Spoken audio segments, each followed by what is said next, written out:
Hi, my name is Jessica Shaw, I'm Tabitha. And I'm Steven. and today we're going to be talking to you about echolocation in mammals.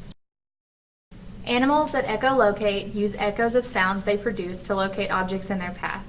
Echolocation calls are brief pulses of sound that vary in duration from about 100 milliseconds to 0.25 milliseconds. Mammals are capable of producing two types of echolocation calls. Some mammals produce clicks in their nasal passage, and some mammals produce vocal signals that are made in the larynx. These calls vary from mammal to mammal. For example, odontocetes only produce clicks in their nasal passages. Bats, however, can vary. There are two species of bats that make clicks with their tongues, but the signals of the vast majority of echolocating bats and shrews are made in the larynx. Echolocation calls can be described in terms of duration, repetition, frequency or pitch, and intensity. Vocal signals are more intense than clicks. This is because the more intense the signal, the greater echolocation range, and therefore the more time the mammal will have to react to prey or obstacles. The frequency of echolocation calls varies widely among species and is controlled by tension placed on the vocal cords. The echolocation signals of most bats are ultrasonic. This means that they are above the range of human hearing, which reaches about 20 kilohertz. However, some bats use echolocation signals that are below 20 kilohertz, are in turn audible to humans. Odontocete cetaceans also use signals that are audible to humans. Many echolocation calls are complex, consisting of fundamental frequency, which is the lowest or root tone of the chord, and several harmonics. Echolocation calls also vary in the intensity of sound. The intensity of an echolocation call indicates the signal strength. The signal strength is usually expressed in decibels. For instance, the signal of a smoke detector and the echolocation call of a small brown bat have the same intensity of 110 decibels, but to us, the smoke detector is loud, and yet we don't hear the sound from the bat. Among different species of bats, echolocation signals differ in bandwidth and in the information they provide. Narrowband calls refer to those that span less than 10 kilohertz. These are often designated as constant frequency signals. In contrast, broadband calls refer to those that span more than 10 kilohertz. These are referred to as frequency modulated calls. Narrowband signals are useful for detecting a target but provide few details as to its position. Therefore, a bat typically detects prey with narrowband or shallow broadband but switches to steep broadband calls during the last instant of the attack. Because water and air differ drastically in density, they transmit sound very differently. Sound travels more than 4 times faster in water than it does in air. The intensity of a given signal is greater in water than it is in air. This is because sound loses its intensity less rapidly in water, but sound waves in the air automatically spread from a source, causing them to rapidly lose their intensity. Not only do mammals in water receive information from echoes much faster, they also use less energy to produce their signals and are able to transmit them much farther. An additional complication for terrestrial echolocators is that temperature and humidity strongly influence the ability of air to transmit sound. Bats have several self-deafening adaptations to serve as protection for the inner ear against outgoing echolocation sounds.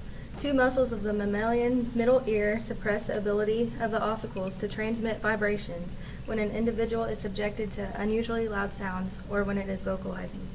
These 2 muscles, the tensor tympani and the stapedis, are extremely well developed in bats, and their contractions reduce the bat's sensitivity to its own echolocation pulses.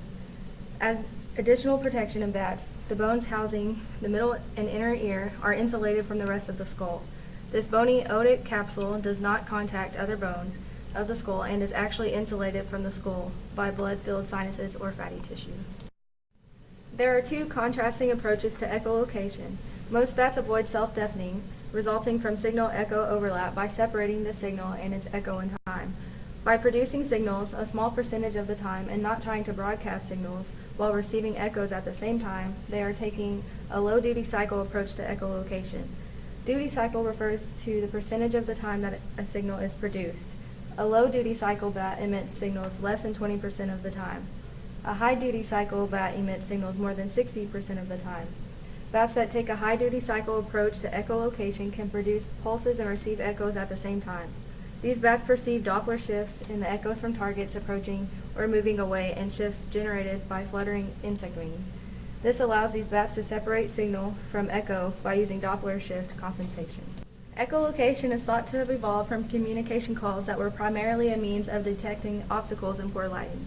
For some mammals, such as the shrew, this remains the sole function. Odontocetes not only use echolocation for obstacle avoidance, but also for locating and tracking prey. Deep diving sperm whales periodically increase the click rates of their echolocation. This is thought to be associated with the pursuit of prey. Echolocation plays a large role in the lives of bats. The foraging strategies of bats that eat flying insects are built around the ability to echolocate. Echolocation in these bats has become highly specialized. Not only can they orient themselves and locate obstacles, but they can also detect, assess, and track flying insects with incredible precision. For example, by using echolocation, these bats can assess size and wing beat frequency, which allows them to distinguish what type of insects they are tracking. These bats are also able to concentrate on the trajectory of prey while remaining aware of clutter. The ability to track prey with such precision enables these high-duty cycle bats to intercept rather than pursue prey. This is important because it greatly reduces the energy they would have spent on foraging. Through echolocation, dolphins can exhibit a sound frequency of 120 kHz. This ability allows dolphins to assess and navigate their surroundings. Since high-frequency sounds do not travel as far in water as low-frequency sounds, dolphins get the best results from their echolocation when the object is anywhere from 15 to 655 feet from them. A dolphin's lower jaw has a central role in echolocation. The dolphin's lower jaw is lined with fat, which allows them to feel a sound and determine which direction it is coming from. Bats exhibit many foraging styles in habitats that are open, closed, or transitional between the two. These are accompanied by a variety of echolocation strategies.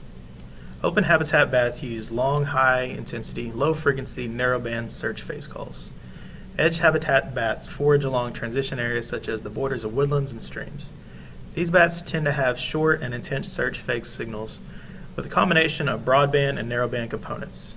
Many of these bats use shallow FM search phase calls that allow for medium or short-range detection of targets and obstacles. Closed habitat bats forage mid or close to clutter of branches and foliage.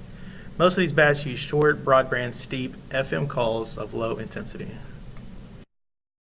Nocturnal moths are a favorite prey of insectivorous bats. Over evolutionary time spans, many moth species have become tuned to bat signals, whereas bats have responded with improved predatory behaviors.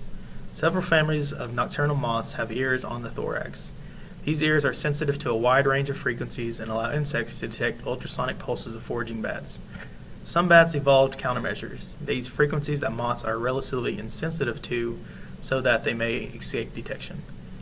Other bats partially abandon echolocation to remain inconspicuous to moths.